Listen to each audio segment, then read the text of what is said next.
Seringkali saat kita membenci orang lain atau merasa iri akan orang lain, itu karena orang tersebut memiliki sesuatu yang kita tidak miliki.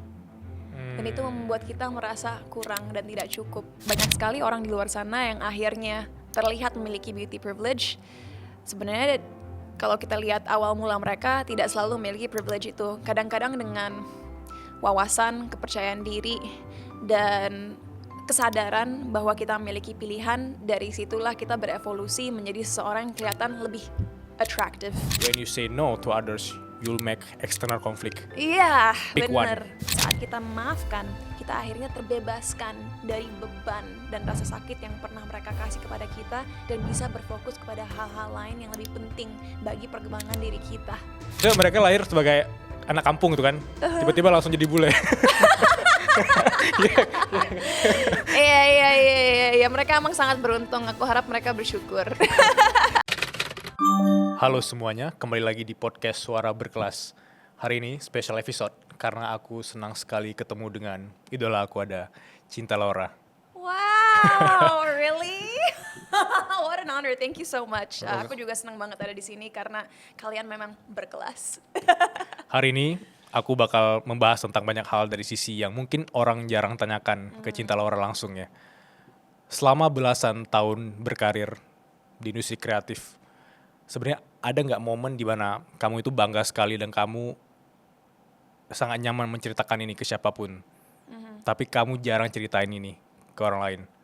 Nah, this is a very tough question for me, walaupun ini baru pertanyaan pertama, karena aku tipe orang yang tidak pernah puas. Tidak pernah puas bukan berarti nggak bersyukur ya, tapi tidak pernah puas karena aku merasa dalam hidup kita harus selalu mau berevolusi, mau belajar dan berkembang. Dalam arti, walaupun kita mencapai sebuah pencapaian di usia tertentu, ya kita nggak bisa berhenti di situ, karena at the end of the day, pencapaian memang memberikan kita rasa bangga, rasa bahagia, tapi itu sementara kan. It's temporary. Jadi kalau ditanya selama 18 tahun berkarir apa yang paling membanggakan, that's a very hard question for me to answer. Karena ada berbagai milestone yang membuat aku bangga. Mungkin salah satunya adalah saat aku SMA dulu, aku nggak hanya berkarir, aku juga atlet divisi 1 sekolah, aku juga National Honor Society, mungkin kalau di Indonesia itu seperti OSIS gitu. Terus nilai aku juga salah satu yang paling tinggi di kelas, dan waktu lulus SMA berhasil masuk beberapa universitas yang ternama. Itu bisa dibilang pencapaian membanggakan. Sama seperti waktu kuliah yang biasanya pada umumnya orang mungkin 4 tahun, butuh waktu untuk S1, aku selesai dalam 3 tahun di usia 20 tahun dengan 2 gelar, dengan honors, cum laude. That's also sebuah pencapaian yang membuat bangga karena ya meruntuhkan stereotype yang ada pada waktu itu bahwa artis cenderung bodoh. Yes. Ya, sekarang senang sekali melihat semakin banyak public figure mementingkan pendidikan. Jadi aku rasa menjadi seorang public figure yang memiliki intelek bukan lagi suatu hal yang langka, tapi back then I guess nggak sebanyak itu public figure yang mementingkan pendidikan, atau mungkin nggak dipublikasikan, nggak tahu. Dan ya tentu dalam karir aku sudah pernah memenangkan beberapa penghargaan, mau itu di bidang acting atau di bidang musik. Tapi again, I can't answer this question karena kalau aku menaruh kebahagiaan aku kepada suatu pencapaian, aku akan merasa depresi dan juga merasa bahwa ada yang kurang dari diri aku karena aku harus bisa mencapai lebih dan lebih. Yes.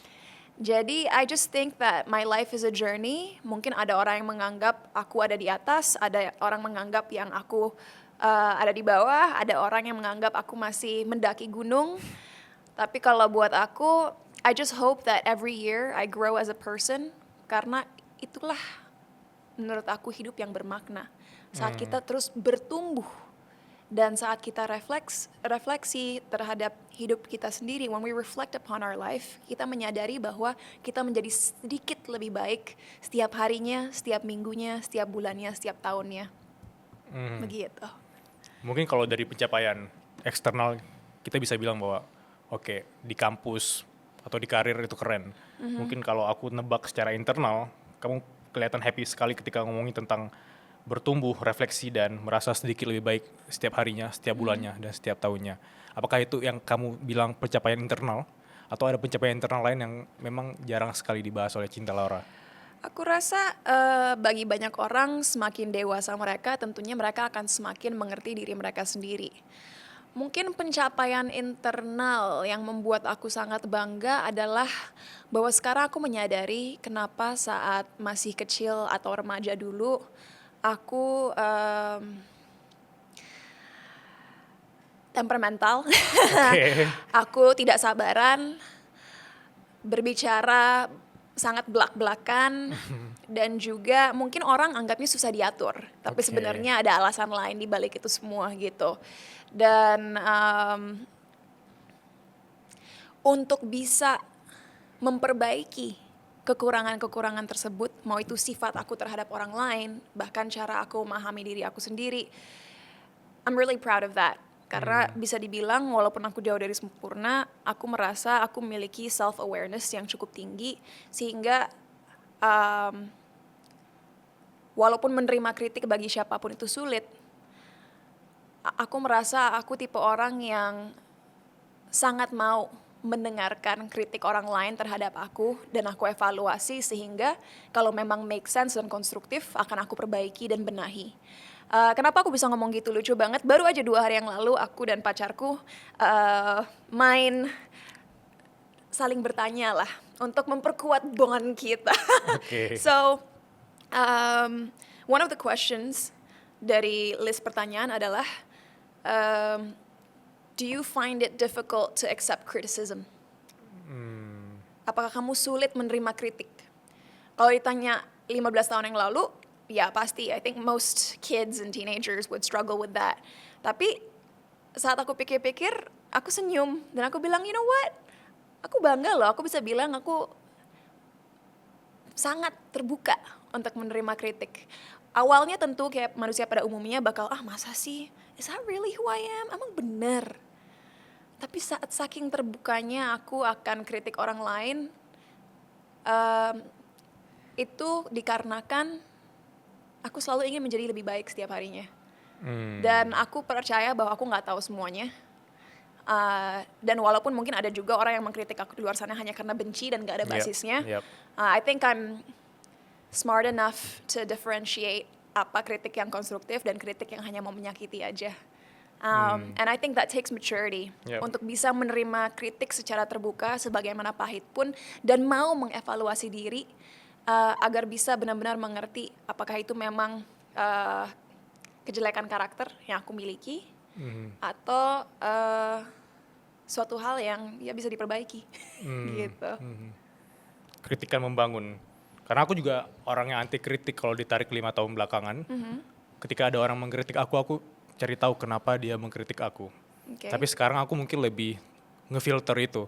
Kalau ada orang yang ngekritik aku dan dia udah mencapai ke puncak atau ke titik yang aku ingin tuju ke sana, aku bakal ambil, aku bakal terima itu sebagai kritikan membangun. Tapi kalau nggak ada basis kayak kamu bilang tadi, itu sangat berat gitu. Yeah. Mungkin sangat berat untuk kita tidak disukai oleh orang atau dikritik oleh orang. Tapi akan lebih berat kalau kita mengkritik diri sendiri dan tidak menyukai diri kita sendiri kan. Yeah.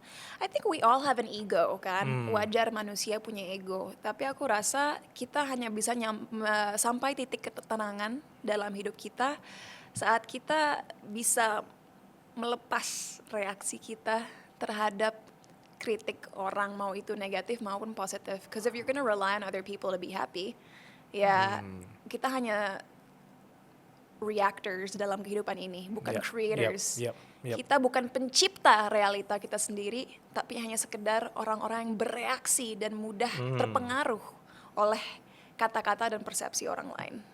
Bagaimana kamu bereaksi ketika ada orang yang memang terang-terangan bilang gak suka sama kamu, atau memang menyerang kamu secara langsung gitu? Bagaimana kamu bereaksi dan cara paling wise versi Cinta Laura? Mungkin lagi-lagi saat masih kecil dulu, akan sakit hati dan akhirnya mempertanyakan nilai diri sendiri dan bertanya apa salahku, kenapa orang-orang membenciku, ya biasalah victim mentality. Tapi sekarang setelah dewasa, hal yang aku lakukan adalah pertama-tama aku dengarkan, Terus aku menjauhkan diri aku dari situasi tersebut. I give myself room to breathe, untuk berpikir, mengevaluasi apa yang sudah dikatakan, dan mengevaluasi apa yang aku rasakan. Karena at the end of the day kita nggak bisa mengambil keputusan atau membangun opini kalau kita masih penuh amarah, sedih, atau perasaan-perasaan intens lainnya. Jadi the best thing you can do adalah memberi waktu untuk diri sendiri, mengisolasi diri, dan menganalisa apa yang sudah terjadi gitu. Dan kalau lagi-lagi setelah otak kita, hati kita sudah clear, biasanya kita akan lebih mudah melihat jika kritik atau caci makian tersebut itu sebenarnya berbasis atau enggak. Isolasi diri, menganalisa. Ya. Dan ini nyambung sekali dengan pertanyaan yang ingin aku tanyakan, yaitu Oke. bagaimana caranya kita bisa mengisolasi diri, bagaimana caranya kita bisa bilang no ke distraksi, which is distraksi bisa jadi teman yang ajak nongkrong terus-terusan, yang dimana kita butuh isolasi diri untuk lebih mengenal diri kita sendiri gitu. How to say no in 20s? Oke. Versi kamu. This is a very interesting question karena kalau di negara kita kesulitan untuk mengatakan kata tidak itu juga berkaitan dengan budaya. Di mana banyak orang diajarkan dari kecil untuk of course berempati itu hal yang baik ya, tapi to the point di mana kita ada perasaan nggak enakan, bahkan saat kita di posisi yang benar atau kita harus memproteksi diri kita sendiri dari sesuatu yang nggak bagus buat kita gitu. We sacrifice ourselves for others kadang-kadang. Nah, lucunya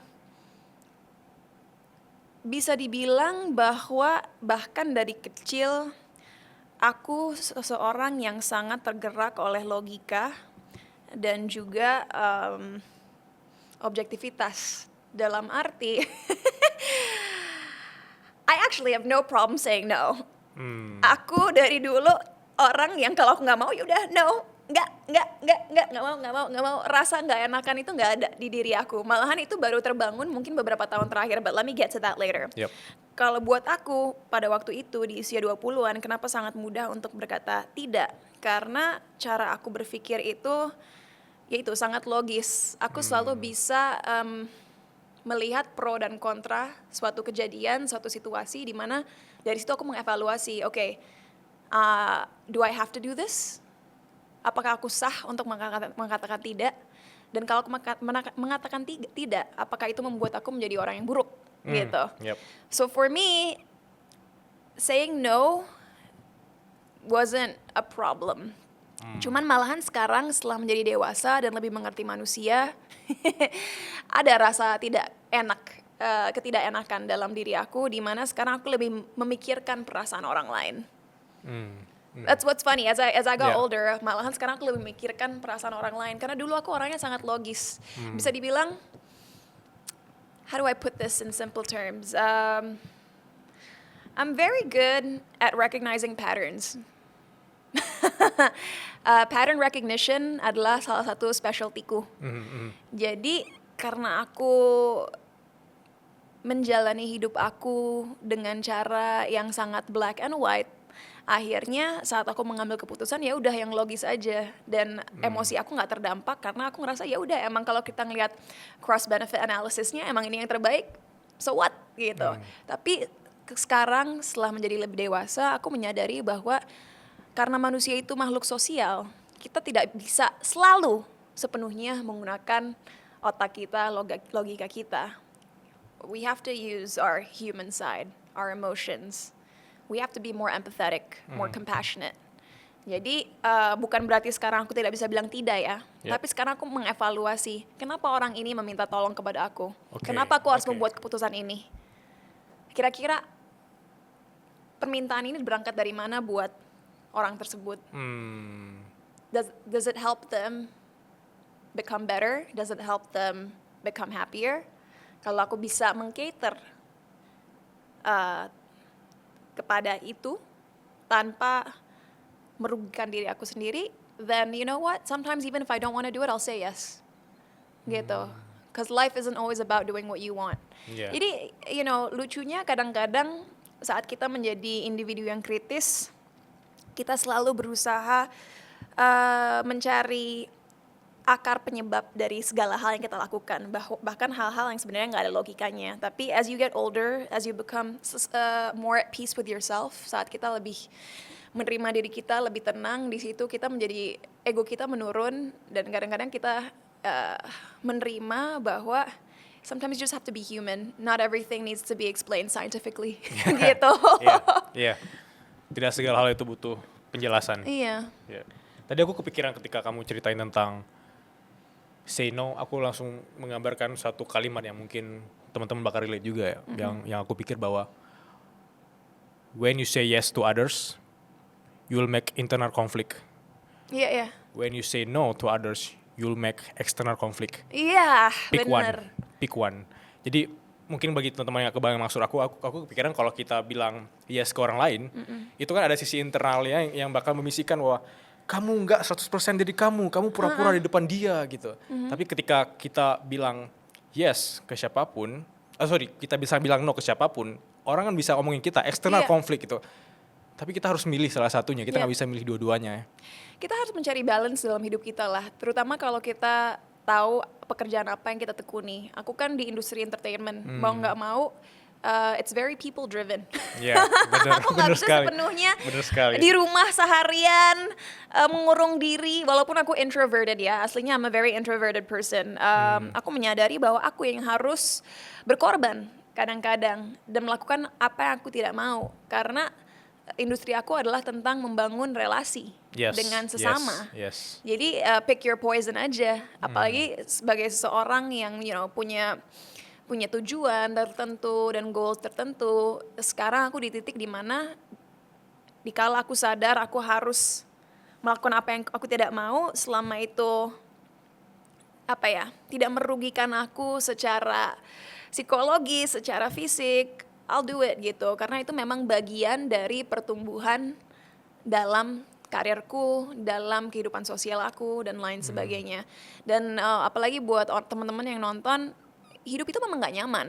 Menurut aku hidup itu nggak nyaman. Kalau kita mau bertumbuh, kita harus selalu masuk ke dalam situasi yang membuat kita nggak nyaman, tapi ketidaknyamanan lah yang membuat kita bisa berstrategi, bisa membuat kita belajar sesuatu yang baru, dan akhirnya menjadi lebih bijaksana agar di keesokan hari bisa mengambil keputusan yang lebih baik bagi diri kita dan orang-orang sekitar kita.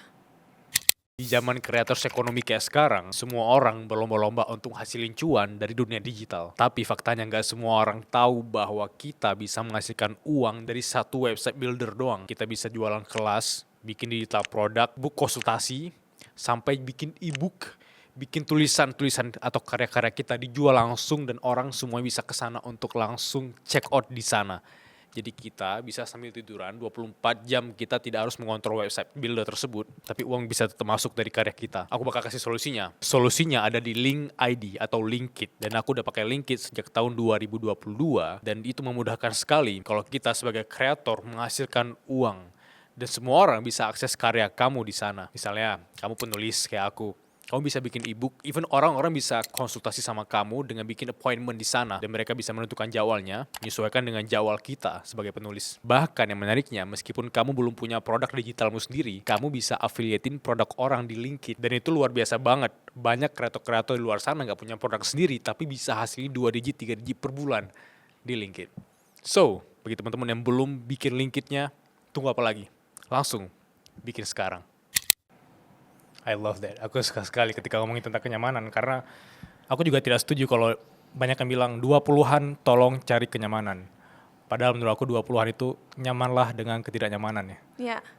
I don't think I've ever been comfortable gitu. Sekarang kalau kita ngomongin soal workload, soal apa yang aku korbankan dalam hidup aku, mau itu secara sosial atau secara profesional, aku masih belum nyaman kok. Yang sekarang aku rasakan sebagai kenyamanan sebagai orang dewasa adalah aku lebih nyaman dengan menerima diri aku, segala kekurangan aku. Jadi kalau kita ngomong secara internal, aku nyaman karena aku mengerti bahwa aku tidak bisa memaksa diri aku menjadi sempurna, dan aku tidak bisa memaksa orang lain melihat diri aku seperti bagaimana aku mau dilihat. Yep. Dengan rasa nyaman, dengan rasa tenang yang miliki dalam hati kita itu membuat ketidaknyamanan eksternal lebih mudah untuk dihadapi. Reaksi juga kan? Iya. The way kita bereaksi itu lebih bijak dan Iya. lebih punya pengalaman terhadap ketidaknyamanan eksternal tadi. Iya, Wow, exactly. bagus sekali. Apa? Ini pertanyaan aku yang sudah lama ingin aku tanyakan. Kalau kamu ketemu dengan Cinta Laura dan akhirnya ketemu hari ini gitu ya. Iya. What makes you so confident?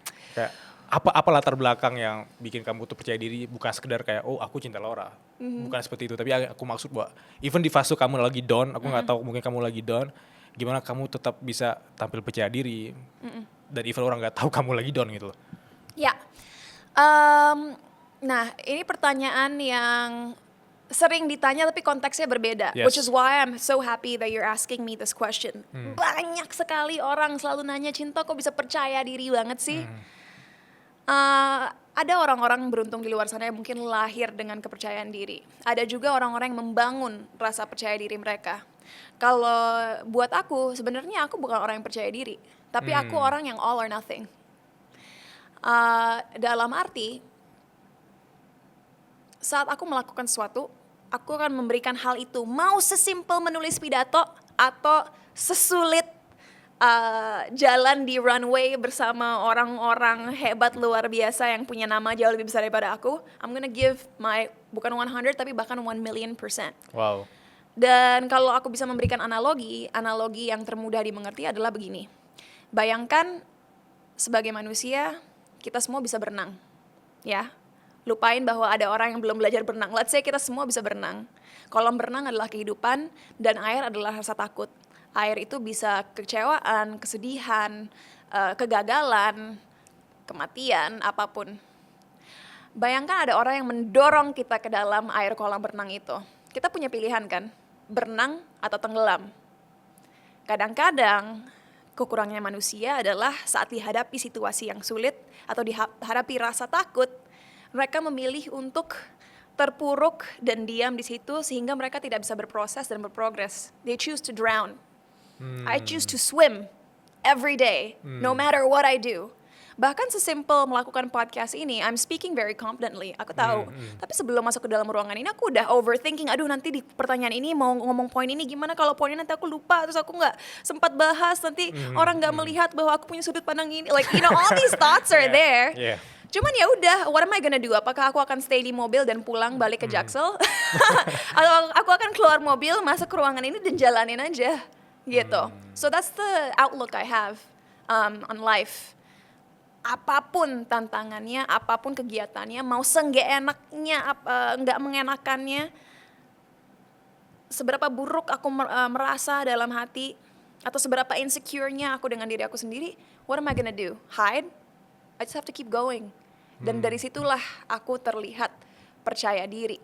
Sama terutama seperti perempuan pada umumnya, aku sering kok ngerasa, aduh hari ini kok rasanya aku agak bloated ya, jadi ngerasa agak gemuk, atau oh kenapa ya kulit aku nggak mulus hari ini, oh kenapa sih rambut aku lagi nggak bersahabat, atau my makeup so bad, atau aduh sebelah orang ini aku kelihatan jelek banget lagi. Itu these superficial insecurities that women face. I face them, I feel them every single day. Cuman lagi-lagi saat kita bertanya ke diri kita sendiri, terus apa? Mau ngumpet? Yeah.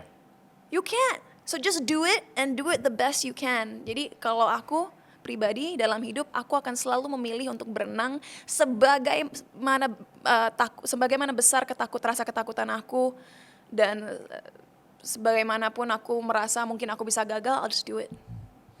Dan Aku suka sekali analoginya. Iya. Mungkin aku bisa menggali sisi analogi itu ya. Iya.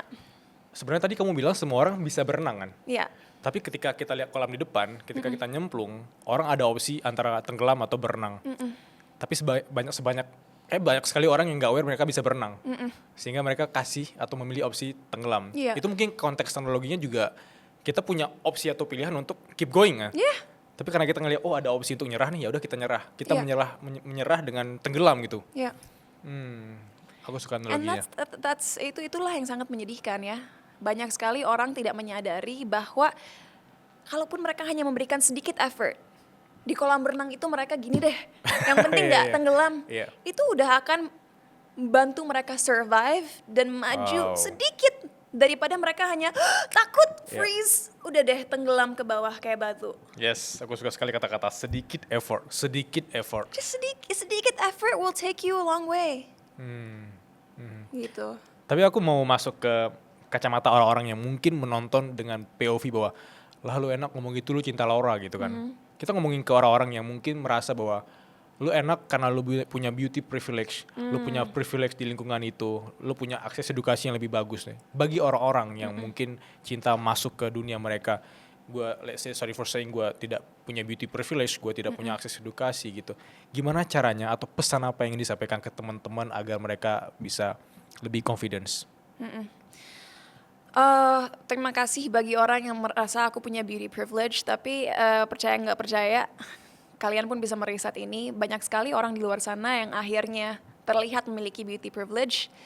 Sebenarnya kalau kita lihat awal mula mereka tidak selalu memiliki privilege itu. Kadang-kadang dengan wawasan, kepercayaan diri, dan kesadaran bahwa kita memiliki pilihan, dari situlah kita berevolusi menjadi seseorang yang kelihatan lebih attractive secara konvensional gitu. Bahkan kalau aku melihat diri aku sendiri, membandingkan diri aku waktu berawal di industri ini dan sekarang, evolusinya tuh jauh banget. Aku ngelihat foto aku yang zaman dulu cringe banget, like ew, like you were so makeup blind, you were so blind about fashion, you were so blind about everything. Tapi lagi-lagi kembali ke analogi kolam berenang tadi, kalau kamu misalnya ngerasa tidak cantik, ngerasa kurang tinggi, ngerasa kurang pintar, what are you gonna do? Give up on life?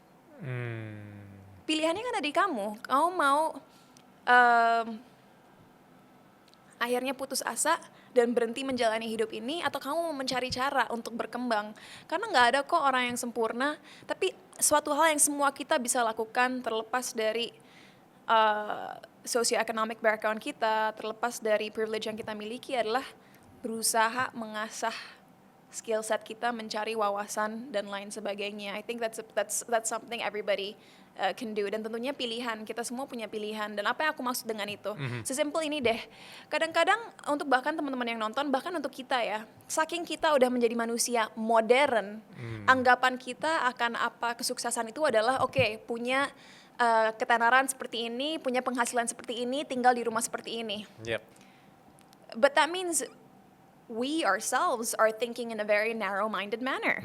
Karena kalau aku bandingkan dengan saudara-saudara kita di Papua, let's say, aku baru aja pulang dari Kabupaten Asmat 2 minggu yang lalu. Di sana aku bahkan tinggalnya di homestay, kemana-mana naik perahu, naik motor, dan aku mengunjungi warga setempat. Di sana, bagi masyarakat lokalnya, mereka tinggal di rumah kayu yang hanya memiliki fondasi kayu agar bisa mengapung di atas daerah-daerah rawa, karena it's a swamp kan. Yep. Banyak dari mereka tidak punya pekerjaan konvensional. Jadi orang tuanya biasanya 1 bulan 2 bulan dalam setahun benar-benar ke forest, ke jungle, hutan. Untuk cari makan, karena mereka tidak bisa bertani. Itu tuh daerahnya tidak bisa untuk pertanian. Mereka ke hutan, setelah udah mencari makan, baru pulang lagi ke desa. Anak-anaknya di situ ada yang bersekolah, ada yang tidak. Tapi kalau kita tanya, apa mimpi hidup kamu? Mungkin mimpi mereka bukan untuk punya mobil merek tertentu atau gaji tertentu. Mimpi mereka adalah bisa makan setiap hari, punya tempat tinggal, hidup sehat, dan dikelilingi oleh keluarga, teman-teman, kerabat, orang-orang terdekat mereka. And at the end of the day, I think as modern human beings, we make life too complex for ourselves. Banyak dari kita udah mencapai semuanya tapi nggak bahagia. Yes. Karena aku ngerasa pada dasarnya yang kita butuhkan hanya stabilitas dalam mengakses kebutuhan mendasar kita. Kita membutuhkan sesama komunitas dan juga merasa tidak sendiri dan didukung gitu. Wow. I even forgot what your question was, tapi sekarang aku ingat. Kalau orang merasa aku punya privilege, memang aku punya privilege, tapi bukan berarti bagi kalian yang merasa tidak punya apa yang aku punya, kalian berhak untuk diam saja dan hanya komplain tentang kehidupan ini. Yes. cari cara lain untuk membuat kalian merasa bahwa kalian bertumbuh sebagai individu karena jalan kita semua berbeda dan kita tidak harus memiliki tujuan yang sama untuk bisa merasakan makna hidup. Ya. Sangat gampang untuk membenci dan mengeluh. Ya. Tapi kita punya pilihan untuk memperbaiki diri lebih baik ya. Dan seringkali saat kita membenci orang lain atau merasa iri akan orang lain itu karena orang tersebut memiliki sesuatu yang kita tidak miliki. Dan itu membuat kita merasa kurang dan tidak cukup. Dan lagi-lagi perasaan wajar kok. Manusia pasti akan merasakan itu. Tapi kembali lagi, what are you gonna do? Sink? Sink because you're so jealous? Tenggelam karena kita sangat iri, tenggelam karena kita sangat membenci, tenggelam karena kita tidak suka? Atau maju terus, berenang, dan fokus pada path kita masing-masing yang pasti akan berbeda dan beragam. Ya, dan put a little effort. Iya. Ya, I love that. Jujur, ketika kita ngobrol lebih dari 20 menit, aku ngerasain bahwa kamu itu punya sisi curiosity yang tinggi sekali ya. Sehingga aku ingin menanyakan ini kepada Cinta. Apa yang bikin kamu masih curious? Apa yang bikin kamu setiap hari itu kayak ada hal baru yang ingin dikerjain, ada passion baru yang ingin diterbos gitu, apa-apa? What makes you curious? Kalau harus memberikan sebuah metafor atau comparison bagaimana otak aku berfungsi dan bekerja adalah aku selalu bilang kalau otak aku bisa dikeluarin dari kepala dan dan digambar itu kayak round table discussion. Kayak bayangin ada meja bundar dan ada banyak kepribadian yang berbeda saling berdiskusi dengan satu sama lain. And this is why I say that I'm introverted karena segala hal yang membuat aku curious, segala keraguan, segala hal yang membuat aku berpikir dan ingin tahu itu selalu aku diskusi dalam kepala aku sendiri dengan berbagai kepribadian yang ada gitu. So banyak sekali yang membuat aku curious. Kalau kita ngelist itu semua mungkin kita nggak akan pulang-pulang. Tapi kalau kita mau mengkoneksikannya dengan apa yang kita bicarakan tadi adalah tentang kondisi manusia sekarang. Sebagai manusia modern kita sudah sangat terlena oleh gaya hidup yang menurut aku tidak alami buat kita. Yang aku maksud dengan itu adalah setiap hari kita menghabiskan waktu scrolling sosmed, menghabiskan waktu di depan layar, bahkan kita udah tidak saling berbicara dengan satu sama lain. We are all dopamine addicted. Bahkan aku.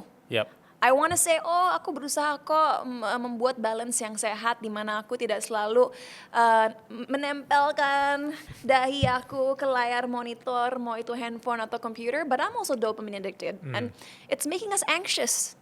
Manusia itu sangat gelisah dan mungkin masalah mental health meningkat di satu sisi karena memang manusia semakin banyak masalah mental, tapi juga karena ya kita sekarang lebih berani untuk bersuara tentang kondisi emosional dan mental kita ya. Tapi di sisi lain I think it's because we're living the way we're not supposed to live gitu. Dan aku pribadi menyadari bahwa di masa-masa aku tidak online, dalam arti tidak dekat teknologi kayak waktu di Papua kemarin, dan aku benar-benar hadir dan aku benar-benar dikelilingi oleh alam, aku bahagia, ngerasa tenang dan tidak memikirkan masalah-masalah hidup yang aku miliki. Aku tidak mengejar sesuatu karena dalam hidup di era modern ini aku selalu mengejar kesempatan, mengejar recognition, mengejar validasi, mengejar kesuksesan.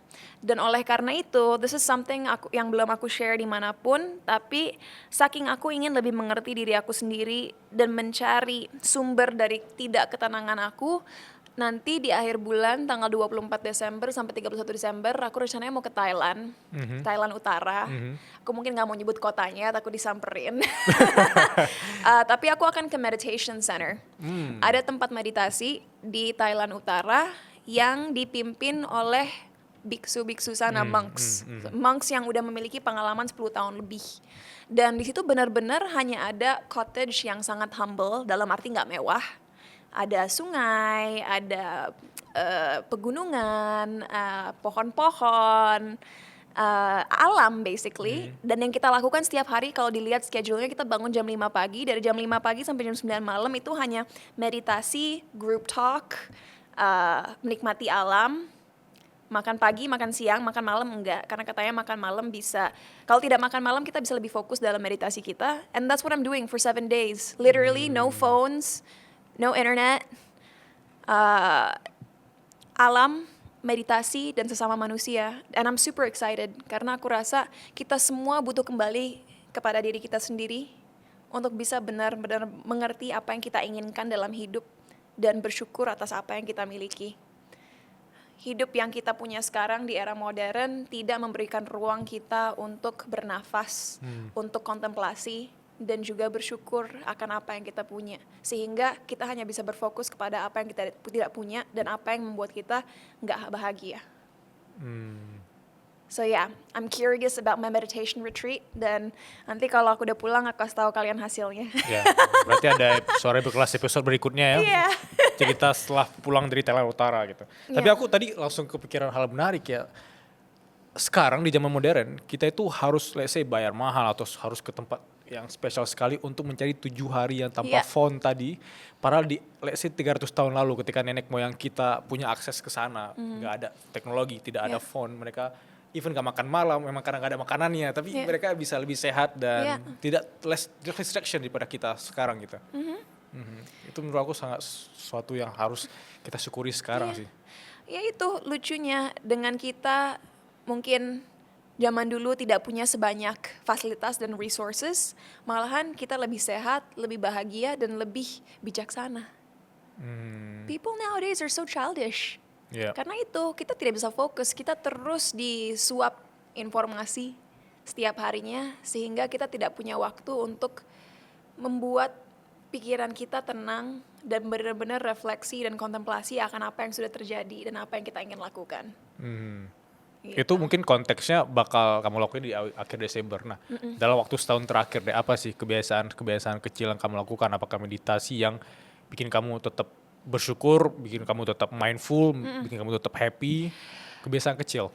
Minimal 30 menit pertama aku bangun, tapi biasanya 45 menit aku tidak cek handphone sama sekali.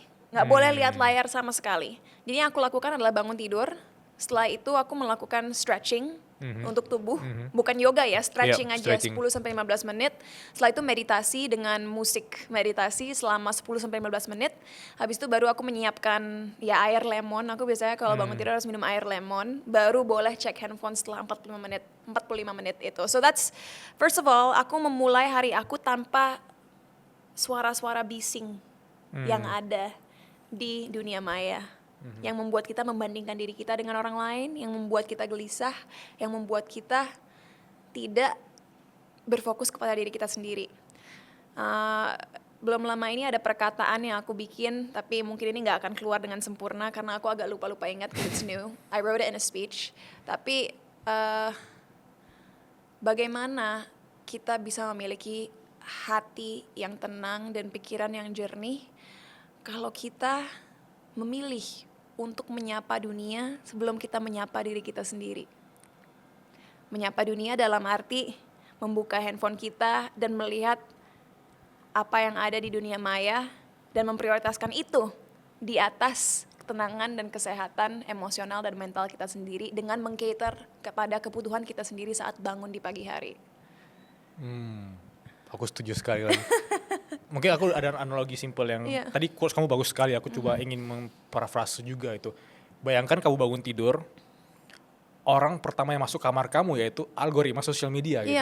Kayak pintu kamar kita kunci, harusnya kita yang berhak untuk masuk ke kamar itu, kita ngakuin apapun, bersihin kamar, bersihin tempat tidur. Tapi ketika aksi pertama yang lakukan yaitu buka sosial media dan kita terjerumus algoritma, di kamar itu ternyata ada ratusan orang yang sudah masuk, yaitu algoritma tadi sendiri. Itu mengkontrol kepala kita gitu ya.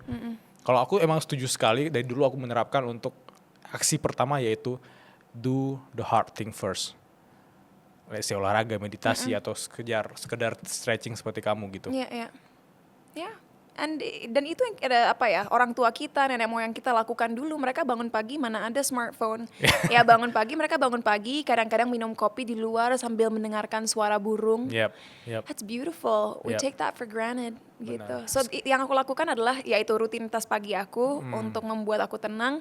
Dan itu kalau bisa walaupun November lalu itu intens banget, nggak ada libur satu weekend pun, kecuali baru aja yang terjadi kemarin, aku Yep. berusaha seharian itu benar-benar di luar, di tepi, mau itu di tepi kolam, di bawah pohon, and I just listen to nature and relax. Yeah. While reading a book, sambil baca buku ya.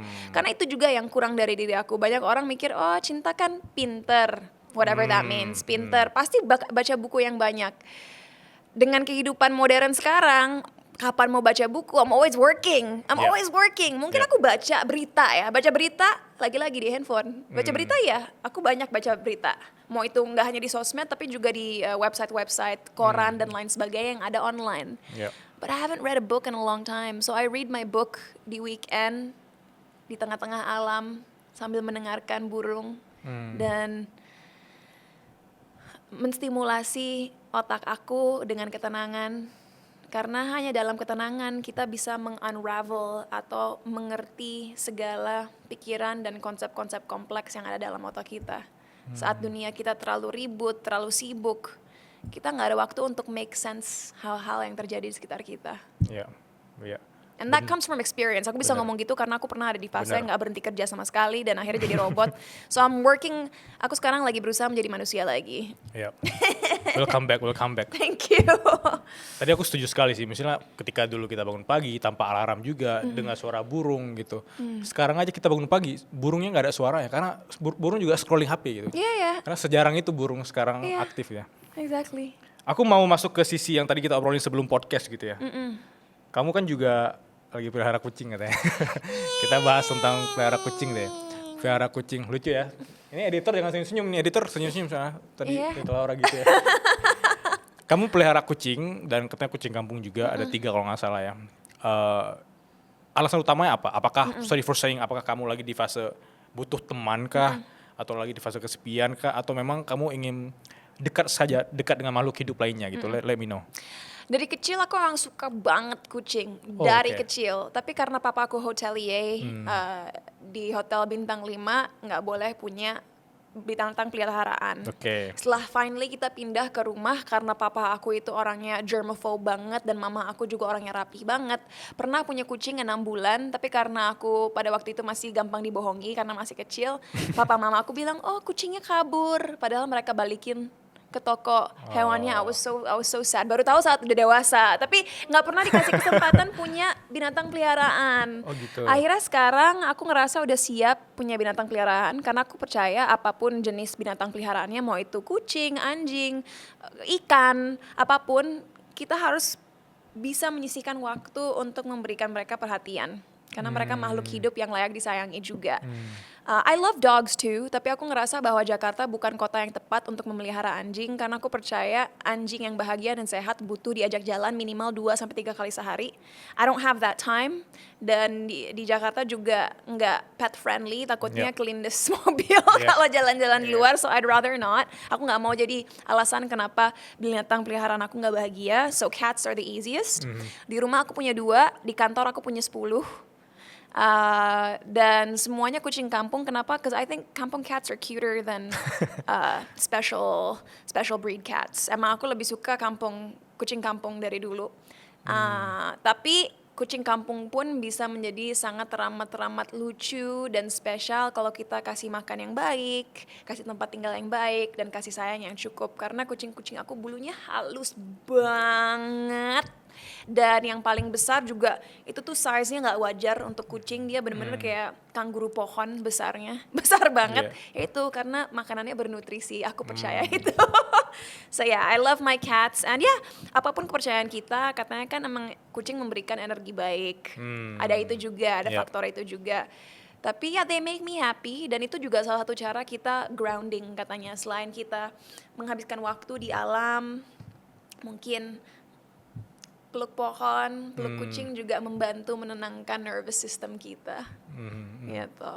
Aku bukan orang yang pelihara kucing, tapi orang-orang terdekat aku kayak Soraya sama Tasya kan mereka pelihara kucing ya. Tapi aku ingat sekali kata-kata Jordan B. Peterson, dia bilang, pet a cat when you encounter one on the street kan. Jadi kemanapun aku pergi sekarang ketika ketemu kucing itu, dia lulus kayak feel yang tadi mungkin lagi ngedrain, lagi capek banget, kayak Iya. kayak energinya malah disambut oleh mereka gitu. No, my cats make me so happy. Aku saking sayangnya sama mereka, aku menganggap bahwa mereka benar-benar bayi aku yang lahir dari diri aku. They're my babies. I gave birth to them. Gimana caranya nggak tahu, secara magical tiba-tiba. Berarti gitu. beruntung sekali ya 3 kucing kampung ya yang disayangi oleh Cinta Laura ya. Siapa nama Anda kucing kampung? Boleh tahu nggak? Wah, keren-keren namanya. Kalau anak pertama aku yang tinggalnya di kantor namanya Ramona Montague Keel. Kenapa Montague? Karena kan Shakespeare punya Romeo and Juliet. Romeo and Juliet kan Montague and Capulet. Sebenarnya si Ramona ini dulu punya adik tapi meninggal karena sakit. Jadi Ramona itu Ramona Montague Keel, Juliet Capulet Keel. Kalau yang di rumah Pipo Simba Keel yang cowok, kalau yang cewek Spiky Augustus Keel. Semuanya ada nama Lucu ya. marga aku Keel. Tapi lucu ya, maksudnya mereka lahir sebagai anak kampung gitu kan. Tiba-tiba langsung jadi bule. Iya, mereka emang sangat beruntung. Aku harap mereka bersyukur. Alright. Iya.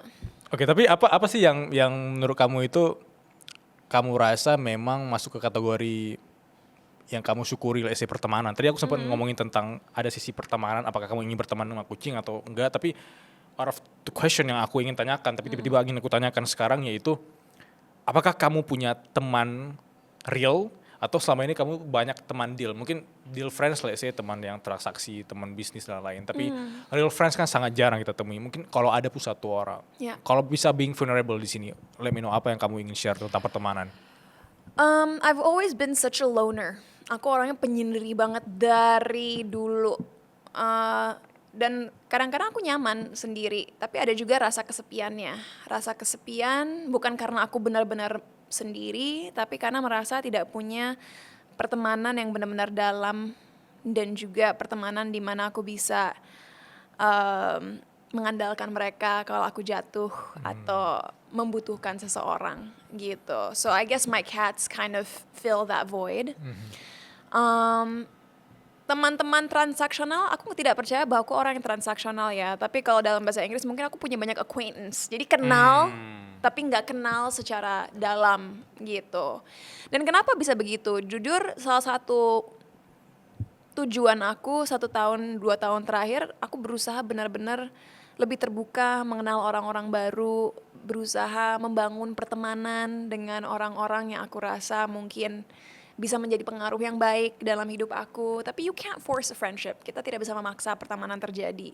Jadi ya kalau ditanya apakah aku punya pertemanan sekarang circle walaupun kecil yang benar-benar deket banget sama aku punya beberapa teman yang aku sangat hargai dan sayangi, tapi aku juga nggak tahu kalau misalnya ada apa-apa sama aku atau aku butuh pertolongan mereka akan ada atau enggak. Bukan karena mereka nggak peduli sama aku, cuman emang pertemanan kita belum nyampe level di mana kalau amit-amit something, ada sesuatu yang terjadi, aku WhatsApp mereka bisa langsung ada di situ buat aku. Tapi my partner, my boyfriend, like he's my best friend, so I do have someone in my life. Tapi sebagai cewek, seringkali kita nggak mau satu-satunya sahabat kita adalah pasangan kita kan. Kita butuh girlfriends juga gitu. So I lack female friends, tapi kayak aku bilang, saat aku menyadari aku memiliki kekurangan dan mungkin nggak semua orang nyaman sama aku berusaha membenahi itu. Jadi suatu hal yang berusaha aku berinisiatif lakukan sekarang adalah berkenalan dan membangun pertemanan dengan orang-orang yang aku kenal. Dengan harapan mungkin suatu hari bisa menjalin pertemanan yang lebih kuat lagi, tapi kalau itu pun nggak terjadi ya udah, so be it. It's okay. Jangan berekspektasi. Aku suka sekali kata-kata kita tidak bisa memaksakan pertemanan gitu. Yeah. Karena kalau dipaksakan bisa jadi gampang kecewa. Kita karena udah berekspektasi tinggi sekali. Dan itu yang terjadi, banyak orang sekarang ngerasa bahwa dulu deket, sekarang kita berjarak. Karena mereka memaksakan untuk pertemanan itu harus awet terus gitu ya. You know, ada satu sisi di mana aku merasa mungkin di Indonesia ada budaya ya temen seru. Aku ngerasa banyak orang yang punya geng-geng, which is nggak masalah. Kelihatan sih asik banget, pengen juga ya jadi bagian dari suatu geng. Cuman ya itu nggak tahu apakah aku masih mencari tahu apakah mungkin kepribadian aku yang bermasalah sehingga aku tidak bisa mengintegrasikan diri aku ke dalam circle seperti itu, atau ya mungkin emang belum menemukan orang-orang yang dimana aku bisa membangun geng untuk main paddle bareng atau makan bareng atau apa bareng. I don't know, I'm still working on it. Apa yang dulu kamu itu hargai sekali atau kamu percaya sekali gitu. Tapi sekarang transisinya let's say 5 tahun berlalu itu berubah drastis. Apa yang dulu kamu percayai, kemudian sekarang justru kamu nggak percaya lagi. That's a good question. Bahkan aku mau trace back ke awal karir aku. Saat aku mulai karir aku di usia 12 mau 13 tahun, industri entertainment ini masih lebih menghargai sosok perempuan ya, kita Oke, ngomong perempuan. oke.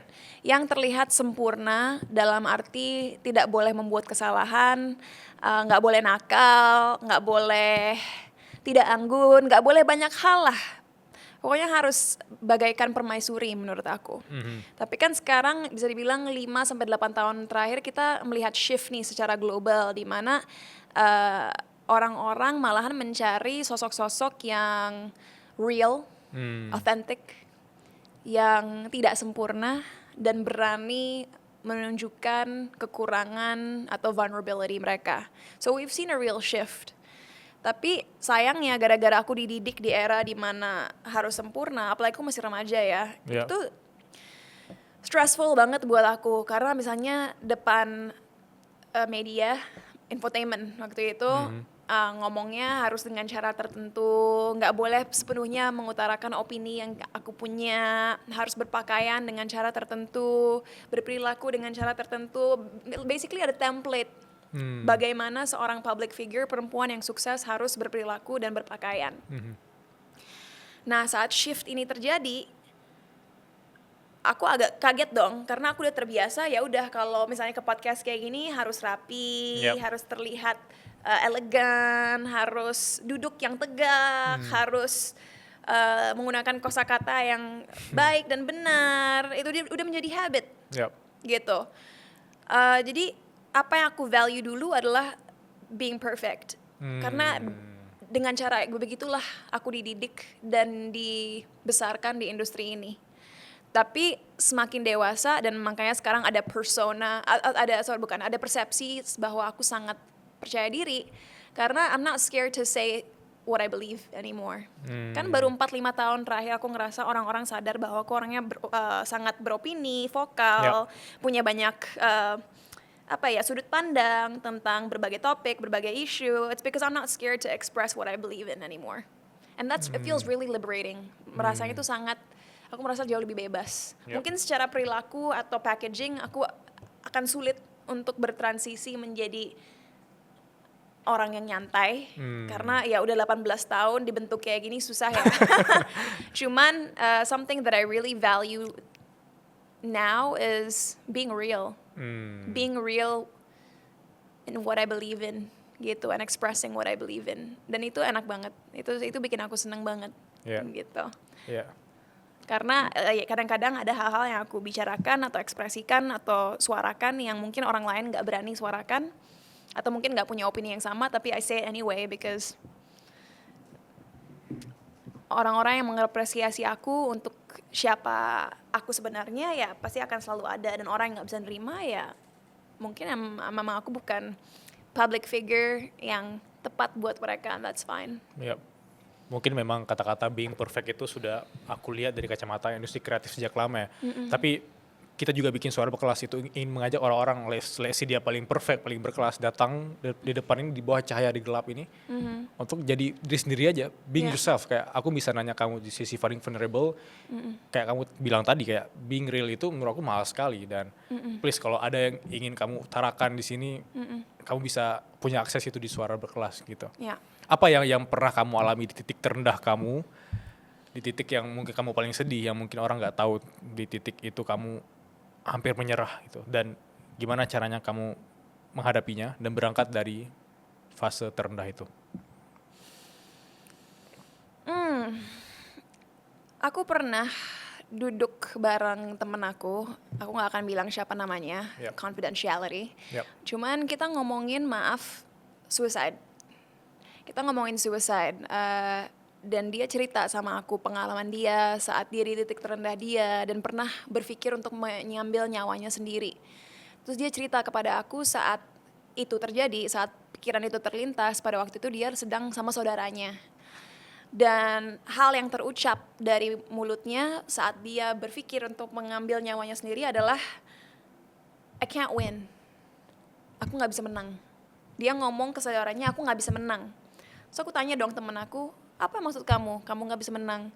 Iya, saat di titik terendah aku merasa bahwa aku tidak bisa menang dalam kehidupan ini. Aku merasa terkalahkan oleh situasi, terkalahkan oleh segala kesulitan yang aku alami dalam hidup. I just feel like I can't win. Dari situ aku mikir, pernah nggak aku berpikir untuk ingin mengambil nyawa aku sendiri? Dan ya alhamdulillah, surprisingly, jawabannya adalah aku nggak pernah mau mengambil aksi dan mengambil nyawa aku sendiri. Pernahkah pikiran itu terlintas di mana aku merasa hidup itu nggak worth it untuk dijalanin? Pernah. Tapi sampai titik mengambil nyawa aku sendiri, enggak. Dan ada alasannya.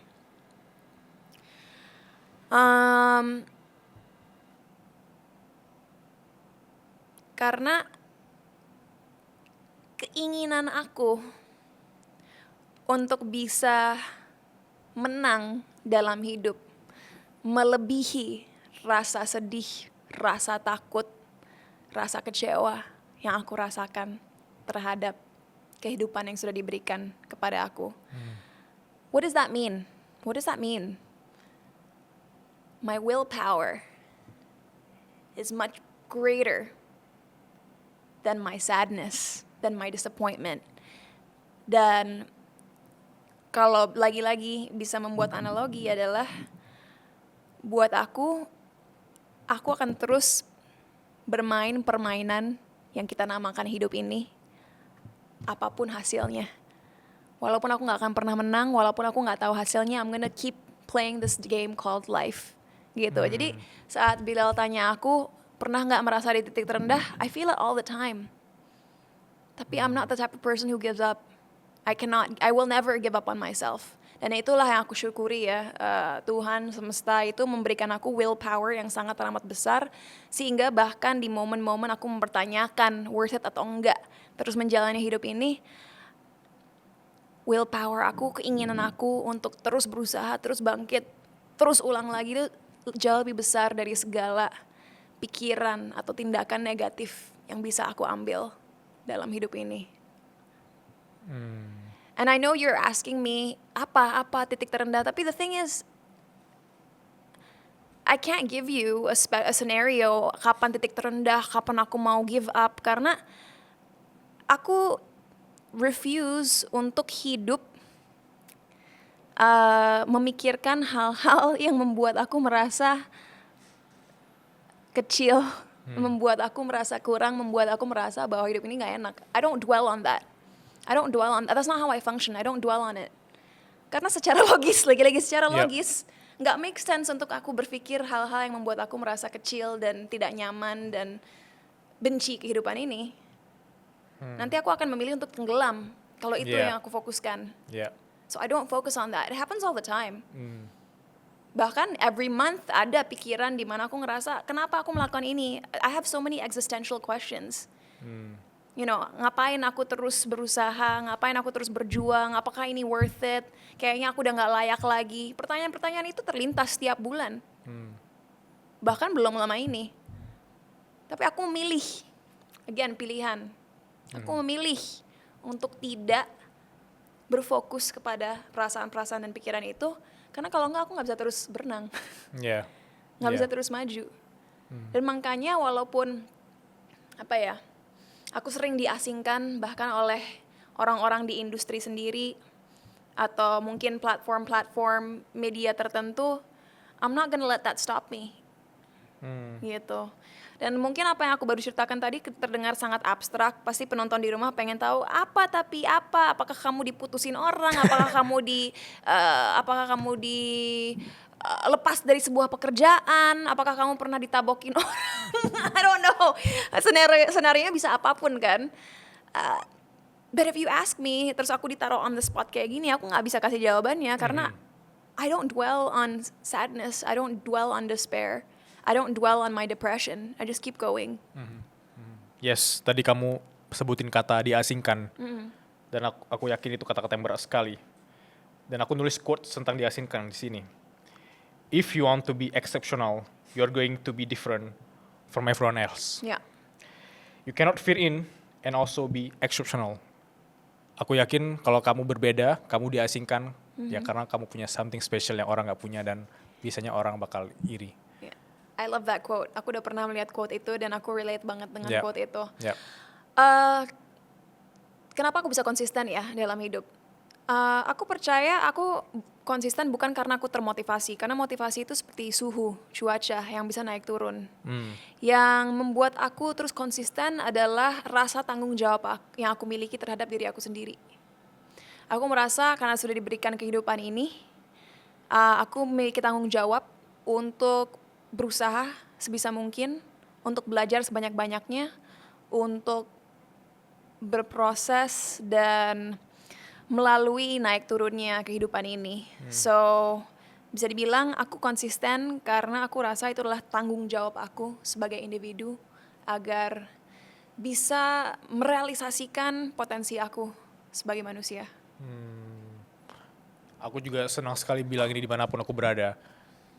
Aku konsisten karena aku penasaran sejauh mana potensiku, relasiku bisa melangkah. Ya, Kalau aku nggak pernah nyerah. ya. Aku nggak pernah nyangka juga ketika aku konsisten aku bisa ngobrol sama Cinta Laura. Buah dari konsistensi. Yeah. Dan kita nggak pernah tahu juga ke depannya Cinta Laura bakal ketemu sama siapa, berrelasi dengan siapa, kita nggak pernah tahu karena buah dari konsisten. Dan 18 tahun buktinya. Teman-teman berkelas, sebelum kita lanjut podcast ini, aku cuma mau bilang info spesial khusus untuk kamu. Mulai hari ini, kamu sudah bisa join membership resmi Suara Berkelas. Kamu bisa dapetin eksklusif summarize dari episode-episode favorit aku di Suara Berkelas. Dan setiap bulannya bakal ada akses eksklusif buat kamu ngelihat behind the scene podcast Suara Berkelas. Seperti obrolan aku dengan narasumber off the record. Dan hal menarik lainnya yang bakal aku share khusus untuk membership ini. Jadi, kalau kamu merasa podcast Suara Berkelas mengubah cara pandang kamu melihat dunia, feel free untuk join membership Suara Berkelas atau klik link di deskripsi. Sampai jumpa dan jadilah bagian dari perjuangan dan perkembangan Suara Berkelas. Ada 3 pertanyaan, Cinta, dari Oke. teman-teman Suara Berkelas. Pertanyaan pertama dari Anissa Ulaifa. Dia nanya, halo Kak, aku ngefans sekali dengan Kak Cinta Laura. Tapi aku lagi di fase ngejudge diri aku sendiri karena teman-teman aku ketika aku mulai berbicara bahasa Inggris, mereka bilang, so Inggris lo. Tolong Kak bantu aku. Oke. Sebenarnya aku udah sedikit menjawab pertanyaan ini sebelumnya. Saat teman-teman kamu menjudge kamu dan meledek kamu karena kamu berusaha berbahasa Inggris dan mengatakan kamu sok Inggris, itu berarti ada sesuatu dalam diri mereka yang membuat mereka tidak nyaman. Dan seringkali manusia merasa tidak nyaman saat melihat orang lain melebihi mereka. Jadi di satu sisi aku harus bilang kamu harus berusaha menghiraukan mereka karena itu artinya walaupun mereka mungkin nggak secara eksplisit iri, ada sesuatu yang membuat mereka terintimidasi akan wawasan baru dan kemampuan baru yang kamu miliki. Di sisi lain, just ignore them and keep learning karena satu-satunya cara kamu bisa semakin mahir dalam berbahasa apapun itu adalah dengan terus latihan dan terus menggunakannya. Jadi kalau mereka tidak supportive akan usaha kamu mempelajari bahasa baru, mungkin mereka juga bukan teman-teman yang sebenarnya terlalu layak dianggap sahabat ya. Mungkin pelan-pelan cari circle baru atau kalau kamu memang sayang sama mereka sebagai teman, cari komunitas bahasa Inggris di mana kamu bisa berlatih bahasa tersebut. Jadi di satu sisi kamu terus bisa mengasah skill set kamu, di sisi lain kamu membuat teman-teman kamu nggak minder. Tapi at the end of the day nggak bener juga sih kalau kita harus meredupkan cahaya kita demi membuat orang lain nyaman. So that's a tricky situation, girl. Evaluate, are those your real friends? Ya. Mungkin karena mereka insecure juga gak bisa bahasa Iya. Inggris. Iya. That's why they hate. Pertanyaan kedua dari Indira 06. Aku wanita karir dan aku dikelilingi oleh male dominance. Aku ingin mencapai puncak, tapi aku ngerasa banyak yang tidak suka dengan pencapaian aku sebagai wanita. Bagaimana resiko yang aku alami ini dan apakah Kak Cinta Laura relate? Oke, salah satu masalah terbesar yang kita miliki dalam budaya kita ini adalah rasa minder. Laki-laki pun merasakannya, tapi apalagi perempuan. Yep. Seringkali saat perempuan ditaruh dalam ruangan di mana mereka merasa orang-orang sekitar mereka lebih kompeten, lebih sukses, lebih segala-galanya, mereka mulai merasa kecil. Sebagai manusia, aku rasa kita memiliki insting di mana kita bisa nge-sense saat seseorang merasa minder atau merasa kecil. Dan pada akhirnya itu menjadi sebuah self-fulfilling prophecy di mana orang-orang tidak akan menganggap kita karena kita memang mengecilkan dan meredupkan cahaya kita sendiri. Jadi step pertama adalah jangan minder walaupun kamu di male dominated industry. Yep. Kamu harus malahan menunjukkan kelebihan kamu dan kemampuan kamu untuk menuju posisi atas. Itu pertama. Kedua, menurut aku lihatlah hal tersebut sebagai sesuatu permainan. Aku pribadi saat dikelilingi laki-laki tidak pernah merasa bahwa mereka di atas aku. If anything, aku berusaha menyeimbangi mereka dan ikut dalam perbincangan atau aktivitas yang mereka lakukan karena untuk menunjukkan apapun bias yang kalian miliki terhadap perempuan, ya kalian yang memiliki pemikiran yang sempit dan saya adalah bukti atau aku adalah bukti bahwa secara kemampuan dan kapasitas untuk berpikir dan berkembang, kapasitasku dan kemampuanku tidak beda dengan kalian. I am just as worthy as you, I am just as capable as you, as intelligent as you. Aku tidak memungkiri bahwa ada perbedaan biologis antara perempuan dan laki-laki. Yep. Of course. Tapi kalau kita berbicara kemampuan berpikir, kemampuan untuk berkembang, hak-hak yang kita layak dapatkan sebagai manusia, perempuan dan laki-laki setara. Dan siapapun yang tidak percaya itu mungkin ada bias-bias dan juga preconceived ideas and notions yang perlu dibenahi agar bisa melalui bias-bias tersebut. Aku bisa relate dengan kamu karena aku pernah di posisi di mana aku nggak dianggap di sebuah meja karena aku yang paling muda, satu-satunya perempuan dan mungkin juga tidak memiliki pekerjaan yang sama. Tapi kill them with kindness. Kill them with kindness. Saat aku diajak ke panggung yang sama seperti orang-orang tersebut, aku memberikan opini-opini dan sudut pandang yang konkret dan menunjukkan melalui aksi aku bahwa aku layak berada di sana dan akhirnya mereka yang malu sendiri sudah mengasingkan aku di meja tersebut. So just keep doing what you're doing, keep shining. Jangan meredupkan cahaya kamu karena orang lain gak nyaman. Kill it and one day I can't wait to see you on top. Wow. Yeah. Keren sekali. Pertanyaan ketiga, ini sangat deep. Aku ingin membacakannya tapi yes, it's okay. Tapi ini sangat deep sekali. Pertanyaan ketiga dari Putri Amrina. Dia nanya, aku dulu sempat dibully kak. Aku terhalang trauma untuk bisa lebih percaya diri. Tolong kasih advice dari Kak Cinta Laura. Sebenarnya banyak pertanyaan ini connected ya. Seorang bully adalah para individu atau sosok-sosok yang sendirinya sudah pernah disakiti dalam masa lalu mereka mau itu oleh keluarga mereka sendiri, teman-teman mereka sendiri, atau komunitas mereka sendiri. Dan para bully yang akhirnya membuli orang lain melakukannya karena mereka tidak tahu bagaimana melampiaskan amarah dan kekecewaan mereka sehingga mereka menindas orang lain agar merasa lebih besar, lebih tinggi, lebih penting. Gitu. Jadi aku rasa untuk kamu memang ini tidak sulit, tapi pelan-pelan kamu harus mendorong diri kamu untuk membuat perubahan mindset di mana kamu menyadari bahwa seorang bully harus dikasihani karena mereka tidak memiliki kebijaksanaan, kapasitas emosional dan intelek untuk bisa mengerti akar dari kesedihan dan kemarahan mereka sehingga harus menyakiti orang lain. Saat kita bisa memiliki mindset itu, di situ juga kita memaafkan para bully yang pernah menyakiti kita.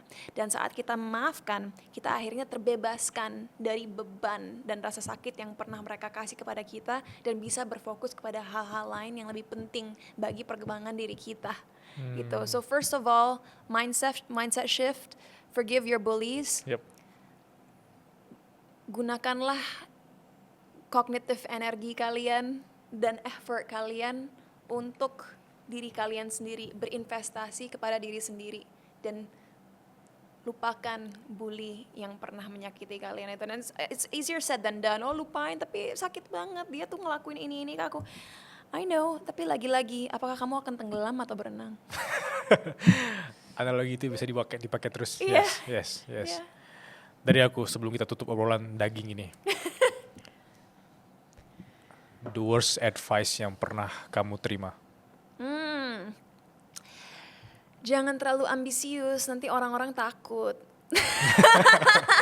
Oke, oke. Em, para generasi muda yang hidup di era sekarang, apalagi di perkotaan, aku merasa sudah cukup beruntung karena kita hidup dalam lingkungan di mana eh, perempuan dan laki-laki semakin diberikan kesempatan yang sama, kita diberikan informasi yang membuka pikiran kita agar kita bisa lebih kritis dan lain sebagainya. Tapi aku rasa advice buruk yang diberikan aku itu diberikan oleh generasi sebelum kita, di atas kita. Dan aku tidak sepenuhnya menyalahkan orang yang Ya. mengatakan ini kepada aku, karena di era tersebut memang mungkin perempuan yang terlalu berani, perempuan yang terlalu beropini, perempuan yang terlalu berapi-api, akhirnya dikesampingkan Mhm. dan diabaikan agar tidak bisa maju dan merealisasikan potensi mereka. Dan mungkin advice itu diberikan kepada aku karena orang tersebut takut bahwa aku tidak akan bisa memiliki masa depan yang tenang, yang cerah, yang bahagia gitu. Tapi this is actually the perfect question to end with, karena pada akhir hari kita semua adalah produk dari upbringing kita, ya. Dan oleh karena itu menjadi tanggung jawab kita masing-masing untuk bisa berhenti menormalisasikan cara berpikir dan tindakan-tindakan yang merugikan kita, terutama perempuan, gitu. Dan aku rasa ambisi tidak seharusnya dijadikan musuh, karena ambisi adalah amunisi yang terbaik yang membuat kita mampu memilih untuk bangkit dan terus berusaha setiap kali kita mengalami kegagalan atau ketidakpastian.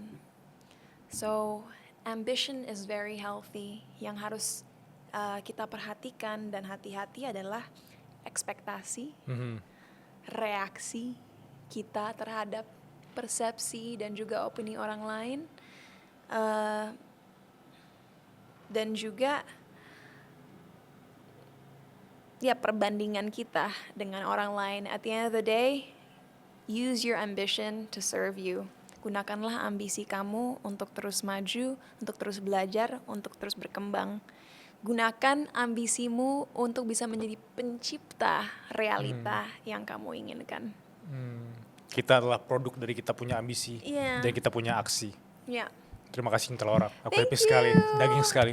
Sehat terus. Makasih. Terima kasih semuanya. Sampai jumpa.